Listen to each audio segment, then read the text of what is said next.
I remember the night my world ended as clearly as if it had been branded into my skin with a hot iron. The stars over Texas were sharp and merciless, scattered across the velvet dark like God himself had spilled salt on black cloth. The wind carried the scent of dust and horses, and somewhere far off, a coyote yipped at the moon. I was 18, barefoot, my belly already betraying the secret that had ruined me, and my father's hand was like a vice on my arm as he dragged me from the only home I had ever known. I didn't cry out. There was no point. My father had made up his mind. His jaw was clenched so tight the lantern light shone across the muscles like carved stone. Behind us, my mother stood in the doorway of the ranch house, her hand pressed to her lips, her shadow long and trembling across the porch. She didn't move. She didn't stop him. That cut deeper than the grip on my arm. "You brought shame into this house," my father muttered, his voice flat as dry earth, "and you'll pay for it." I swallowed against the lump in my throat, tasting iron from where I'd bitten my lip earlier. I wanted to scream his name, to beg him to listen, to tell him that what Cole the preacher's son had done to me was not my sin alone. But I'd already tried once, and the back of his hand still burned across my cheek in memory. So I kept silent as he shoved me into the saddle of his roan gelding and swung up behind me. The horse shuddered beneath the sudden weight, then took off into the darkness, hooves drumming across the hard pan earth. The night blurred by, mesquite trees, fence posts, the silver glint of the creek until the ranch was only a memory behind us.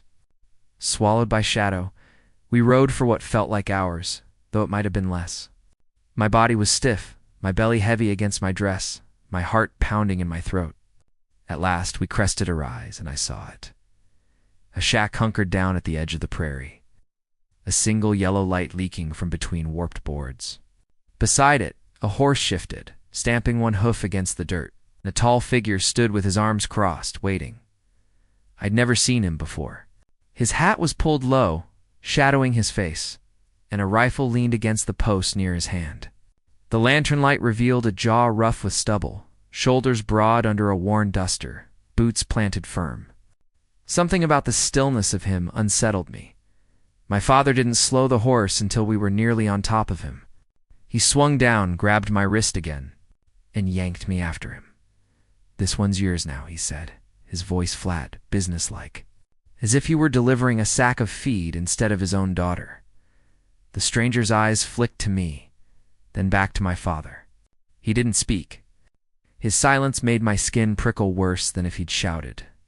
"She's carrying," my father added, jerking his head at my belly. "You don't need to know more than that." I felt heat rise in my face, shame, fury, despair, all tangled together. Finally, the man spoke, his voice low and gravelly.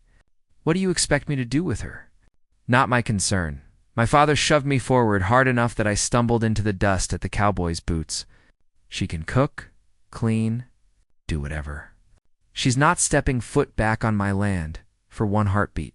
I thought the stranger might refuse, that he'd tell my father to take me back, that he wouldn't have this burden dumped on him. But instead, he shifted the toothpick between his teeth, then tipped his hat just slightly, as though signaling agreement without enthusiasm. My father spat into the dirt, turned, and mounted up again. Without so much as a backward glance, he spurred his horse into the dark, leaving me standing in the cold with nothing but the clothes on my back and the child in my womb, the cowboy reed. I would later learn picked up the lantern, its glow painting hollows in his cheekbones. He didn't offer a hand. He didn't ask me my name. He just jerked his chin toward the shack. Inside, he said. I gathered my skirt with shaking hands and obeyed. The cabin smelled of smoke, leather, and something faintly metallic blood from a fresh deer hanging by the door. The floor was rough plank, the walls bare. A fire smoldered in the hearth, throwing weak warmth into the single room. There was a bed shoved against the wall, a table scarred by knife marks, not much else. "Sit," Reed ordered, and I did, lowering myself onto the edge of the bed. My heart thudded in my chest. He didn't look at me again. Instead, he busied himself, hanging his rifle, kicking off his boots, stoking the fire. His silence pressed down heavier than the night outside. I wanted him to speak, to ask, to say anything that would make me feel less like a piece of unwanted baggage. But he said nothing. I wrapped my arms around myself and stared at the fire. My father's last words echoed in my head. You brought shame into this house. But it wasn't shame that grew inside. MIT was life. A tiny flutter beneath my ribs, fragile as a moth's wings. I pressed my palm to my belly, whispering so softly, even I could barely hear it. I'll keep you safe. Somehow, the cabin door slammed against the wind, and Reed glanced back at me, his eyes hard, unreadable. He pulled his hat from his head, raked a hand through his dark hair, then muttered, Don't expect much from me. I ain't your daddy, and I sure as hell ain't your savior. He stretched out on the floor near the fire, rolled his coat under his head, and closed his eyes. Just like that, he dismissed me. But I couldn't dismiss him.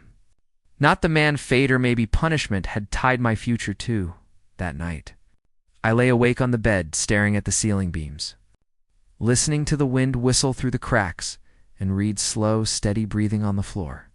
My body ached, my heart hurt worse, and tears stung the corners of my eyes. Still, I did not cry. I had already lost my family, my home, my place in the world. I would not lose my pride too. Instead, I whispered again to the child inside me, the only one who hadn't turned away. Hold on, little one, I breathed. We'll find a way. We'll survive this, you and I, and in the stillness. With only the embers of the fire for company, I swore to myself I would never again let a man decide my worth. Not my father. Not Cole, not even Reed, with his cold eyes and careless silence.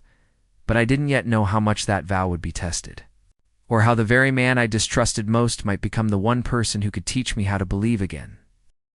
The fire that took our cabin was not the kind of blaze you could douse with a bucket of water and a prayer. It was deliberate, hateful, fueled by more than oil and kindling. It was meant to erase us. I still remember the smell, smoke curling sharp as knives in my throat. Grace's cry muffled against my shoulder as I stumbled into the night. The roar of flames swallowing the only shelter we had built together. Reed's shout carried through the dark, rough and steady, sound I clung to like a rope. When the shooting started, it was not the way men fire to kill deer or rattle cans for sport. These shots were desperate, aimed to frighten, to wound, to destroy. I crouched low behind a wagon wheel, clutching Grace so tightly she whimpered, while Ben scrambled up into the branches of an old oak, his voice fierce and shaking as he called down, You'll not touch my sister or her child? You'll face me first. The preacher's men laughed, cruel in the way men laugh when they think righteousness is on their side. They didn't see Sheriff Carter ride in until the muzzle flashes lit his badge. His horse reared, his revolver drawn, and his voice cut across the chaos like a whip. Drop him. Drop him now, or you'll answer to me and the law of this county. What happened next was a blur of smoke and shouting. Two of the men dropped their guns, hands raised. The third ran but was tackled before he made the tree line. And the preacher Cole's father, the man who had once stood in a pulpit telling us about mercies, slipped into the shadows like a antler retreating into its hole. He was gone before anyone could pin him down, leaving only the stink of burning wood and his poison in the air.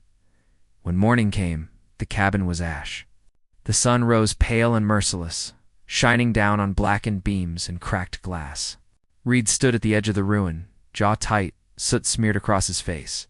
He didn't say much, he rarely did, but when he pressed his old Colt into my hand, the weight of it spoke louder than words. Keep it, he muttered. Ain't just a weapon. It means I trust you. I turned the revolver over, feeling the worn grip where years of his palm had left their mark. My throat ached with more than smoke. It was as though he had placed a piece of himself in my keeping, something private and raw. For the first time I realized Reed's silence wasn't emptiness, it was restraint. A man holding back so much could break you or save you. I couldn't yet tell which he would be, but there was no time to dwell. Carter insisted I come with him into town. We need your testimony, he said. That man won't stop unless the whole truth comes out. I didn't want to leave Grace, didn't want to stand in front of strangers with my shame turned inside out for all to see. But Reed put a hand on my shoulder, steady and firm. "You've got more strength in you than you think," he said softly, so only I could hear. "And if you don't speak, who will?" The courthouse smelled of pine, tar, and ink, its benches packed with townsfolk whispering behind their hands. Some looked at me with pity, others with suspicion. I felt their stares burn hotter than the Texas sun. My palms sweated against the Bible they forced me to swear upon, though I wasn't sure God cared much about oaths made under duress. When the questions came, I answered steady, though my voice quavered at first. I told them about Cole, about his false promises whispered beneath the cottonwoods, about his betrayal. I told them about my father, how he cast me out, how he delivered me like unwanted cattle. And I told them about the night the cabin burned. The preacher's voice calling me a harlot, a sinner, an unfit mother who needed to be purged. Gasps rippled through the crowd. A woman in the back wept into her shawl. A man spat in disgust at me, but at the preacher who had twisted scripture into a weapon. For the first time, I saw the townsfolk look not at me with judgment, but at him with doubt. The mighty edifice of his authority trembled. Carter brought out others girls younger than me. Faces pale, voices breaking as they spoke of the same hands that had hurt them. The same threats, the same silence their families had forced upon them. My knees went weak as I listened, realizing I was not alone, that my pain was only one of many. That knowledge was heavy but also sharp with purpose. By the end of it, the preacher's allies were shackled, their smugness gone. But he himself was still absent, a snake that had slithered out of sight. The judge's gavel fell, and the crowd erupted, half in anger, half in relief. I left the courthouse with Grace in my arms and Red flanking me like a shadow, Ben trotting behind.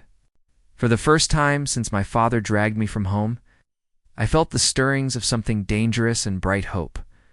We returned to the land where the cabin had been, and Reed wasted no time. He chopped, hauled, hammered, his movements sure and relentless.